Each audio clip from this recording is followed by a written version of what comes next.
You're listening to the Winsight Podcast Network. Aldi's CEO talks about the grocer's surprising acquisition. Circle K may soon be searching for a new cannabis partner, and Albertsons is making progress toward its sustainability goals. Welcome to Retail Daily, your quick look at the top headlines from CSP Daily News and Winsight Grocery Business. I'm Heather Lally, Editor-in-Chief at WGB. And I'm Steve Holtz, Editor-in-Chief at CSP.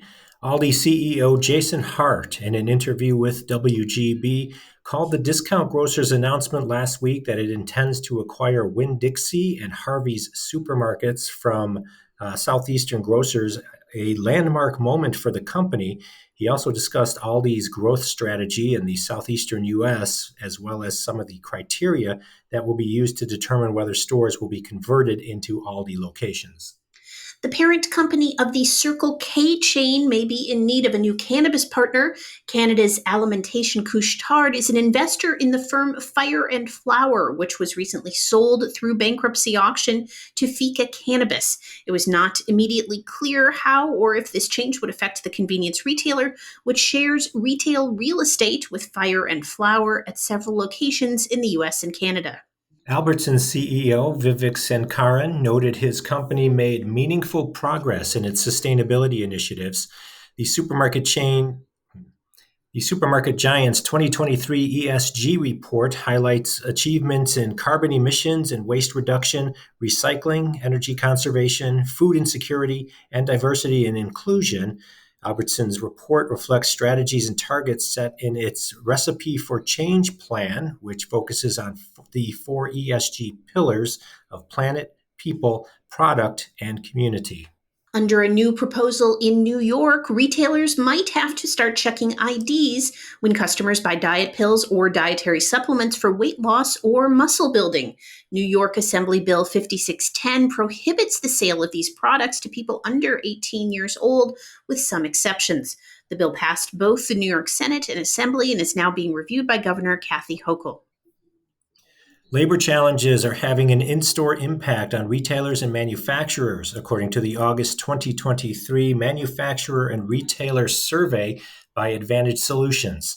About 73% of retailers polled said they're expanding self-checkout, while 69% of manufacturers cited a lack of in-store labor as a cause for out-of-stock.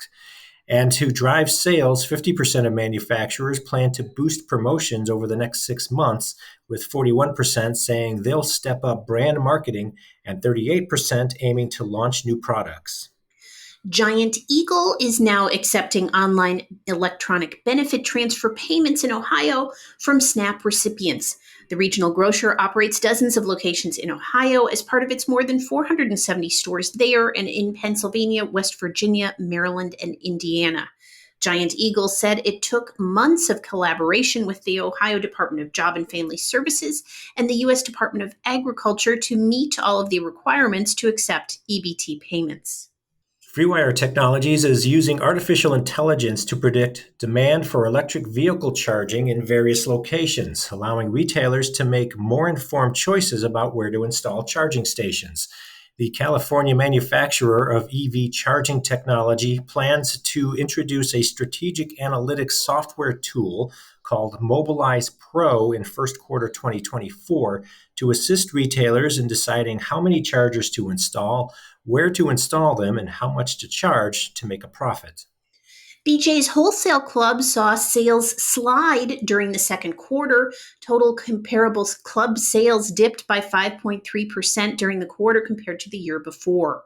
Profits were also down for the second quarter compared to prior year, as BJ's reported net income of $131.3 million compared to $141 million the year before. On the upside, membership fee income for the first quarter increased by 5% year over year to $103.7 million. In response to the devastating series of wildfires that have prompted evacuations and caused widespread destruction on Maui and throughout Hawaii, 7-Eleven is making an immediate $25,000 donation to the American Red Cross Hawaii Wildfires Relief Fund to aid in those relief efforts. Target is expanding Good and Gather, its signature food and beverage private label brand, to include items for babies and toddlers. Good and Gather Baby and Good and Gather Toddler products include a range of products, most under $5, and all made without artificial flavors, synthetic colors, artificial sweeteners, and high fructose corn syrup. All of the items are now available in Target stores as well as online. And Cafe Latte is the newest addition to Monster Energy's Java lineup. The beverage offers Monster's caffeine boost along with the rich, creamy texture of a gourmet latte, according to the company. Monster is calling Java Monster Cafe Latte a supercharged beverage for those of us who love their coffee the classic way. Each 15-ounce can of Java Monster Cafe Latte has 220 calories, 200 milligrams of caffeine, and 38 grams of sugar. I would be awake until next week. And that will do it for today's episode of Retail Daily. Subscribe on Apple Podcasts, Spotify, and more for your daily dose of retail news. For more on these stories, visit CSP Daily News or winsightgrocerybusiness.com. I'm Heather Lally. And I'm Steve Holtz. Have a great day.